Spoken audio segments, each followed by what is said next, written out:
بسم اللہ اولہ و آخرہ۔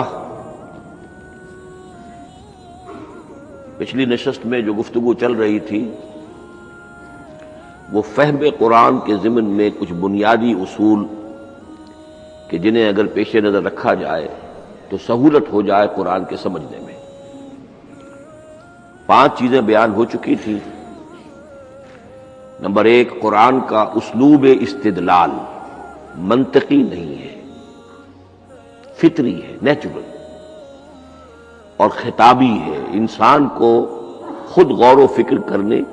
اور اپنے اندر جھانکنے کی دعوت دیتا ہے قرآن۔ ثانیاً، قرآن مجید کی آیات میں تقسیم ہے محکمات اور متشابہات، اور سورہ آل عمران میں جہاں اس کا ذکر ہے فرما دیا گیا ہے کہ اہل ایمان کا شیوہ یہ ہونا چاہیے کہ وہ محکمات پر اپنی توجہ کو مرکوز رکھیں اور متشابہات کے بارے میں اجمالی طور پر یقین رکھیں کہ اللہ کی طرف سے ہے، یقیناً حق ہے، چاہے وہ ہماری سمجھ میں آئی ہے یا نہیں آئی۔ لیکن اس میں جو ایک براڈ تقسیم ہے وہ یہ کہ آیات الاحکام سب کی سب محکمات ہیں مستقل، اور عالم غیب، عالم آخرہ، عالم برزخ، عالم ارواح، عالم ملائکہ، اس کے تمام امور مستقل طور پر متشابہات میں سے ہے۔ البتہ ایک تیسری کیٹیگری ہے کہ جو سائنٹیفک فینومینا کے ضمن میں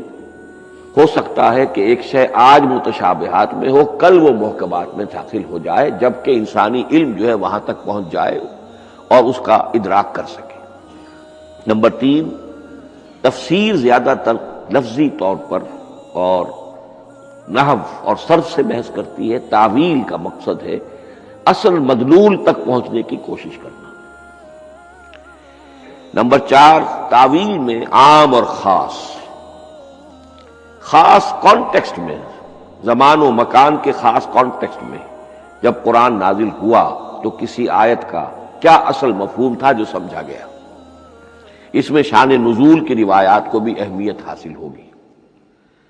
لیکن چونکہ قرآن مجید صرف اس دور کے لیے یا اس علاقے کے لوگوں کے لیے ہدایت نامہ بن کر نہیں آیا تھا، بلکہ پوری نوع انسانی کے لیے تابد الآباد، لہذا اسی میں وہ مضمر ہے، اس میں وہ ہدایت مضمر ہے کہ تعویل عام کر کے آیت کے الفاظ، ان کا در و بست اور آیت کا سیاق و سباق اس کے حوالے سے، اور القرآن یفسر بعضہ بعضا کے حوالے سے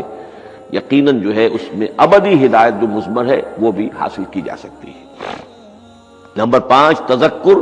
اور تدبر کا فرق، یہ دونوں الفاظ قرآن کے ہیں۔ تذکر کے لیے 4 مرتبہ اللہ نے سورہ قمر میں چیلنجنگ انداز میں فرمایا ہے وَلَقَدْ يَسَّرْنَا الْقُرْآنَ لِلذِّكْرِ فَهَلْ مِن مُّدَّكِرٍ، ہم نے قرآن کو ذکر کے لیے، تذکر کے لیے، ہدایت اخذ کرنے کے لیے، بنیادی نصیحت حاصل کرنے کے لیے نہایت آسان بنایا ہے۔ تو ہے کوئی جو اس سے تذکر کرنا چاہے؟ اس تذکر بالقرآن کے لیے صرف یہ کافی ہے کہ انسان عربی زبان سے اتنا واقف ہو کہ اس کا ایک براہ راست مفہوم سمجھتا چلا جائے، اور دوسری شرط لازم ہے نیت کی درستی، طلب ہدایت پیش نظر ہو، اپنے علم کی دھوس جمانا جو ہے وہ مقصود نہ ہو، تو قرآن مجید سے تذکر حاصل ہو جائے۔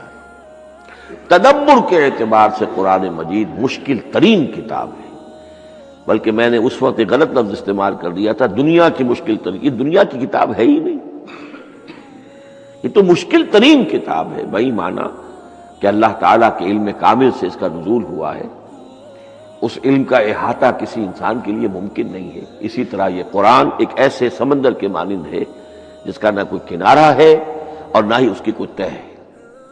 اس میں پوری زندگیاں کھپانے کے باوجود بھی افلا یتدبرون القرآن، تدبر، لیدبروا آیاتہ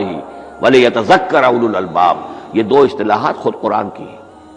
میرا جو کتابچہ ہے مسلمانوں پر قرآن مجید کے حقوق، اس میں میں نے ان پر تفصیل سے بحث کی ہے۔ نمبر 6، 2 اعتبارات سے قرآن مجید پر غور کرنے والے کا ایٹیچیوڈ ایک دوسرے سے بالکل متضاد ہوگا۔